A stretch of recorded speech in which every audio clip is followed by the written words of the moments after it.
But first, now back to your calls. Kenneth is in Liverpool. Evening, Kenneth. Good evening. What it is, Dean, I have a caravan on a caravan site, and they recommend an insurance company that they use.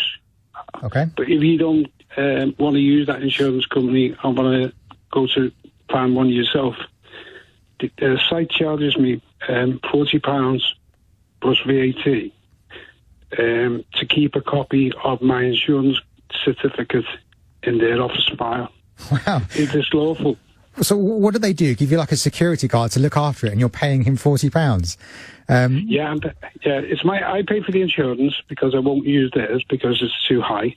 Yeah. Because I'd find a more competitive provider to charge me £40. I mean, Kenneth, I'm wondering, why do they charge you £40? Are they putting it in a really nice frame and you're paying for the frame? Is someone guarding it? I think what you're telling me is they don't do anything for the £40. Can they do that? Anything, no. No, they don't do anything. What does the contract say? So you've got a license agreement or a pitch fee agreement. Does it say anything about this? It says it's in the we get a letter every year to say what's going on the site, and when it gets to insurance, it just says, as you know, we use this company. Right. But if you don't get insured with this company, as you know, there'll be a charge.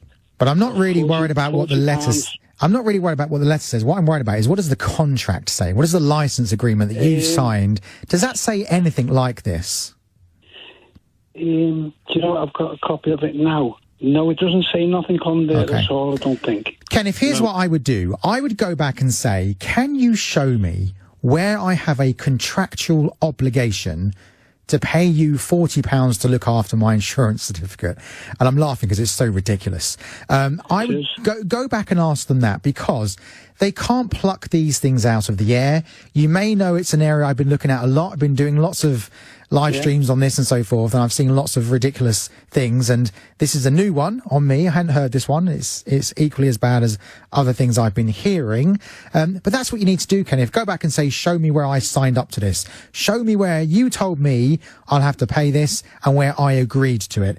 If they can't do that, then you can go back and demand a refund, because when you enter into a contract with a consumer, you can't make it up as you go along, which appears to be what's happening here with you.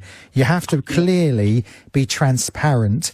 It's an important word, that, under the Consumer Rights Act and other consumer protection laws, with what you're going to charge the consumer. It sounds to me, because you didn't know about this, that they've not been transparent. Therefore, I doubt they're going to be able to point you in the direction of a clause in your contract or license agreement that you agreed to.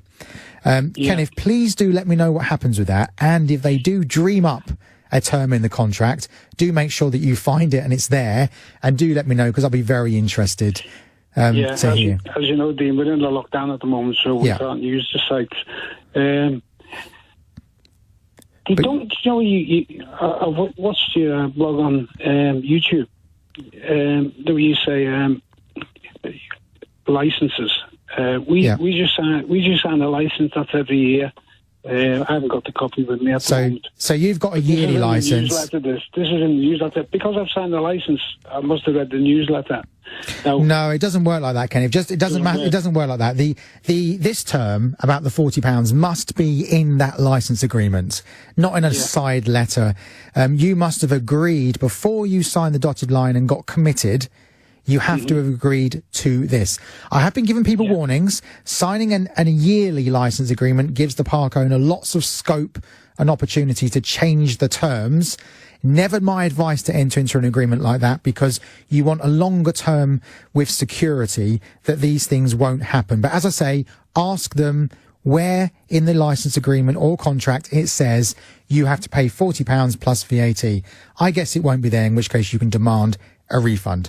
Good luck, Kenneth. Do let me know what happens with that. I'll be very interested, as I know many people listening as well will be, to hear what happens.